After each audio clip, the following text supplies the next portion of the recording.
The name of the city comes from Latin, which means confluence. It's indeed here that the Moselle River joins the Rhine. And we start our visit with the Ehrenbreitstein Fortress, which is located 118 meters above the Rhine, opposite to the famous Dutch Egg. The fortress can be reached by car or by cable car that overlooks the Rhine. A small castrum, a feudal earth mound, was built around the year 1000. Over the centuries, this stronghold was transformed into a true fortress by the archbishops of Trier. During the 30 Years' War, the Elector of Trier, Philip Christoph von Sottern, sided with France. French troops then occupied the fortress on June 5, 1632. Jean de Worth, one of the most famous mercenaries of the 17th century, besieged the fortress in 1636 and took possession of it in 1637. In 1688, under the reign of Louis XIV, during the War of the Palatine Succession, the city of Koblenz was once again besieged by the French, who regained control of it. In 1815, after the Congress of Vienna, the Rhineland became a Prussian province, and fortifications were built, capable of accommodating 1,200 soldiers.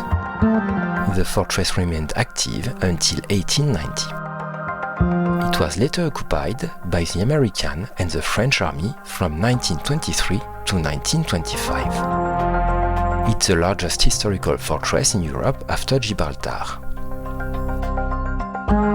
It has been listed as a UNESCO World Heritage Site since 2002 and offers an imposing view of the Moselle River. We join the Rhine and we admire the view with a coffee and a cake.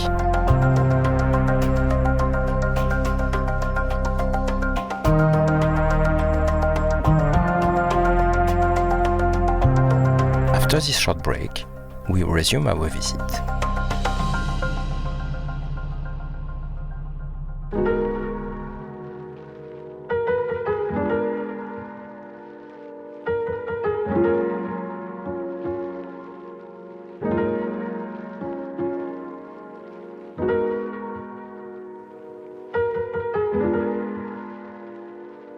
In the heart of the fortress, the main courtyard is truly majestic, and we can see the buildings where the officers used to lodge.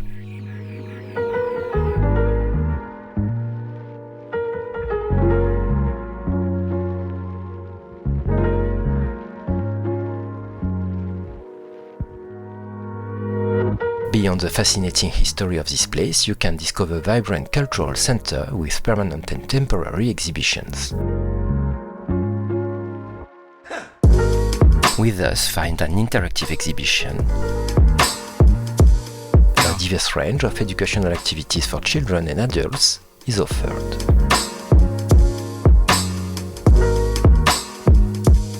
We also discover an exhibition about the history of weaving.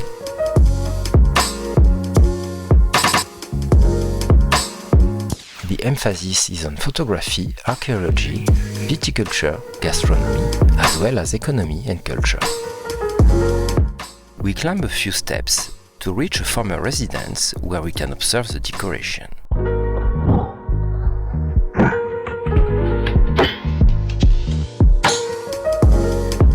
A few more steps and we find ourselves on the rooftops, where we can overlook terraces and gardens surrounding the fortress.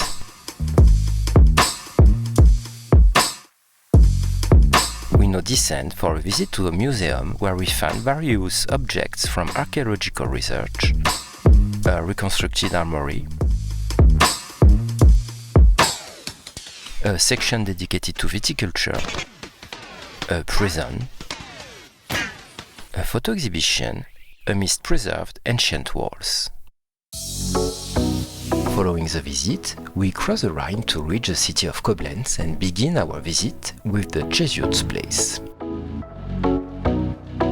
Just before entering the square is a Schengel fountain located in the courtyard of the town hall.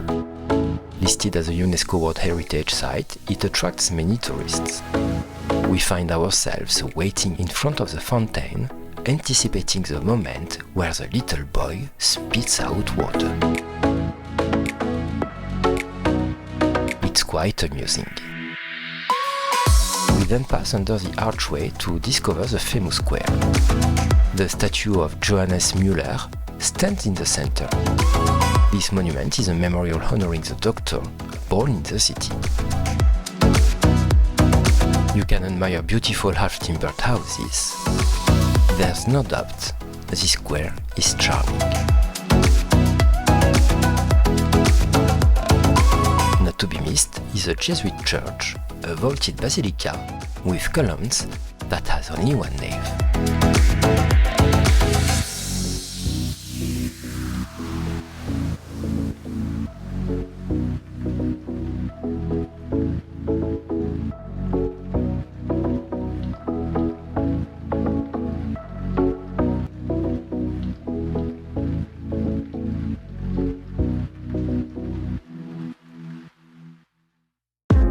We continue our visit by strolling through the old cobblestone streets of the city.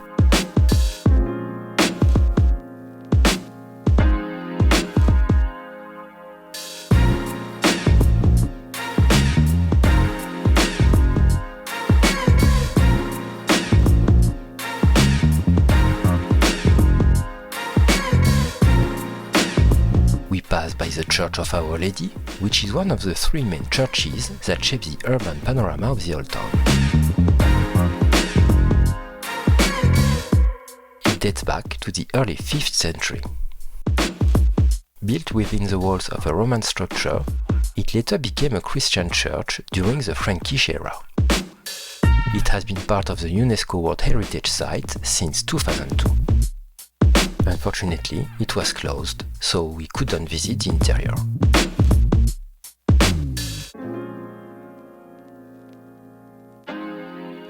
We continue towards Münzplatz, where we discover bronze statues of the policeman Otto and the merchant Regenstein, created by the sculptor Fritz Berlin.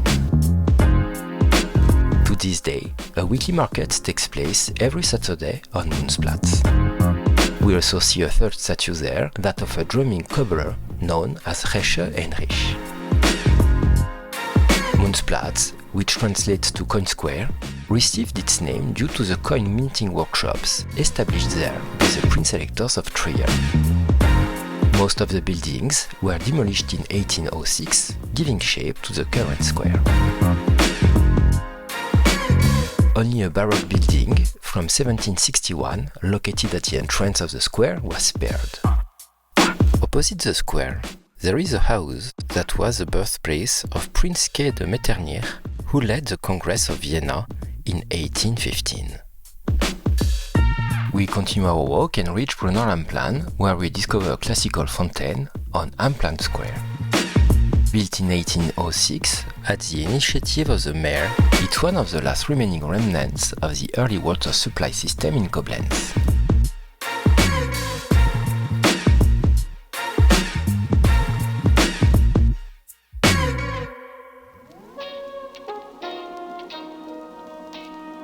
At the heart of the old town, at the intersection of the pedestrian streets Amplan, Lorstrasse, Altengraben and Markusstrasse, stand four historic houses from the 17th century, each located on one corner.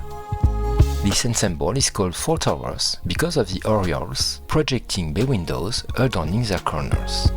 Three of them were reconstructed after being heavily damaged in 1944. The one located at 2 Amplan is named the Green Tree.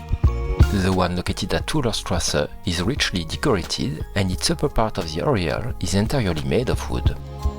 The one located at 2 Markusstrasse was originally the main police station, as indicated by a plaque on the building and decorations of cannons and other weapons. The one located at 1 Markusstrasse, with a 2-story oriole richly decorated with flowers, fruits and angels, is the only one that survived the bombing of World War II but was restored in 1978.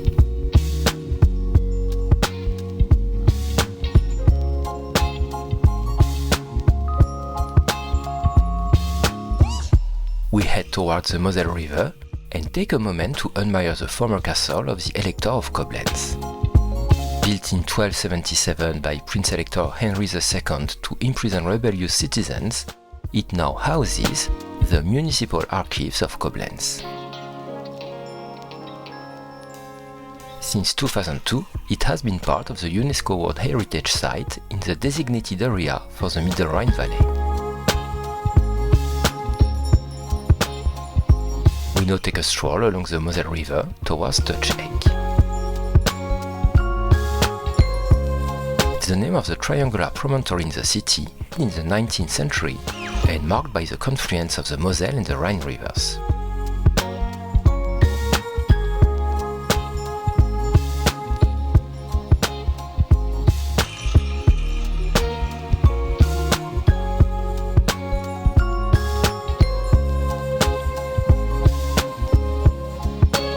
The center of the square is dominated by a monument with a tall equestrian statue of Emperor William I. In 1897, 9 years after the emperor's death, Koblenz erected a monument in his honor. Designed by Bruno Schmitz, it's topped by a large equestrian statue of the late emperor. On the pedestal, a quote from the Koblenz poet Max von Schenkendorf is engraved. "Never shall the empire be destroyed so long as you remain united and loyal." After the establishment of the Federal Republic of Germany and the German Democratic Republic in 1949, the country was divided between a liberal and a communist part. In order to symbolize the deep desire for the unified Germany, President Theodor Heuss erected a monument dedicated to German unity in the German corner. Instead of the destroyed equestrian statue, the German flag was flown. The monument lost its function as a reminder of unity after German reunification in 1990. Later, a discussion arose about remodeling the square and reinstalling the equestrian statue of William I, or to use it as a tourism potential. The debate ended when a couple from Koblenz announced that they would cover the costs of reinstalling the statue. On September 25, 1993, the new statue was inaugurated, preserving the history for our great pleasure and the memory of the past.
Towards the magnificent Basilica of St. Castor. The first construction was completed in the first half of the 9th century, and its current appearance was created in the 12th and 19th centuries. It's the oldest surviving religious building in the city and an important Romanesque structure with a perfectly preserved park. Along with the other two Romanesque churches, it shapes the silhouette of the old town. On July 30, 1991, Pope Jean Paul II elevated the Church of Castor to the status of a minor basilica. It's a peaceful and magical place, perfect for ending our day.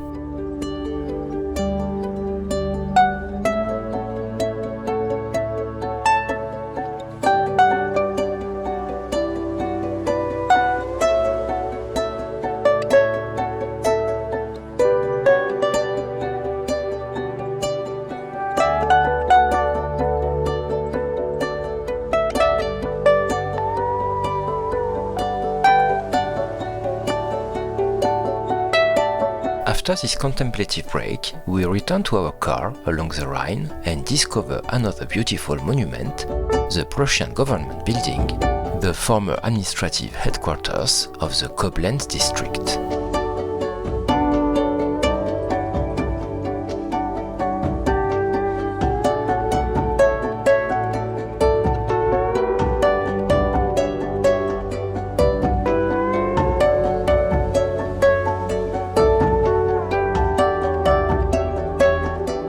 A little further down, below the Electoral Palace, stands the monument of Joseph Gorres, commemorating the father of Catholic journalism in Germany.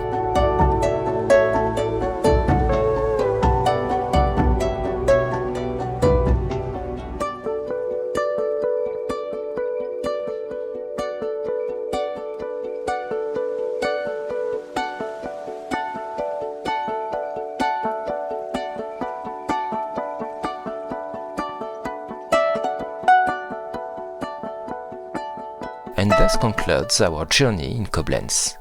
See you soon for new discoveries.